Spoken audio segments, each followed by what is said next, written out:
अमीर किसान था जिसकी भोपाल में बहुत सारी ज़मीन थी। जब भी उसके पत्नी को बच्चा होता तो वह अपने बच्चे की याद में एक नई कोठरी बनवाता। वे उन कोठरी का नाम अपने बच्चों के नाम पे रखता। उस समय जब यह कहानी घट रही थी, किसान के पास 6 बेटे हो चुके थे और 7वां होने वाला था।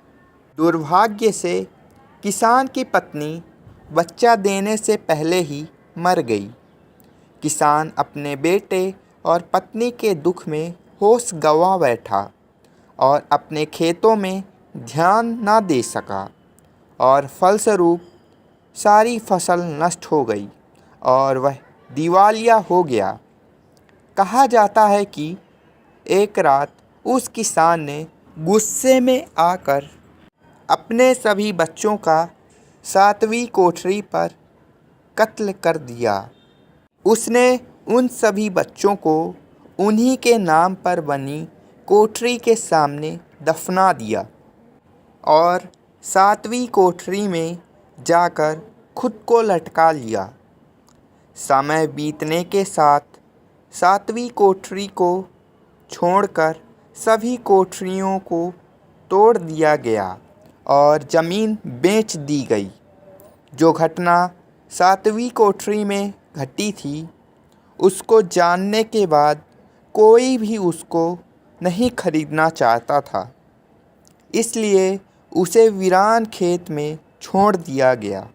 कहा जाता है कि यदि तुम रात को उस 7वीं कोठरी में जाते हो तो तुम्हें उस किसान का लटकता हुआ भूत दिखाई देगा। वीरान छोड़ने के बाद कोई भी नहीं जानता था कि 7वीं कोठरी कहाँ बनी थी। कुछ लोग कहते थे कि वह तालाब के किनारे है, तो कुछ लोगों का कहना था कि वह पहाड़ के ऊपर है। सन 1997 में भोपाल शहर के एक शिक्षक ने दावा किया कि काफ़ी खोजबीन के बाद उसने आखिर पता लगा ही लिया कि बदनाम 7वीं कोठरी कहाँ बनी थी। उसने कहा कि वास्तव में कोई भी कोठरी को गिराया नहीं गया था, बल्कि ज़मीन को बांटकर बेच दिया गया था, जबकि कोठरियाँ पड़ोसी खेतों में शामिल कर ली गई थीं। शिक्षक के अनुसार वह सभी कोठरी की एकदम सही स्थिति जानता था, क्योंकि पड़ोसी कोठरियों के मालिक के नेम प्लेट दरवाजे पे लगी थीं, पर 7वीं कोठरी के ऊपर बच्चे का नाम लिखा हुआ था।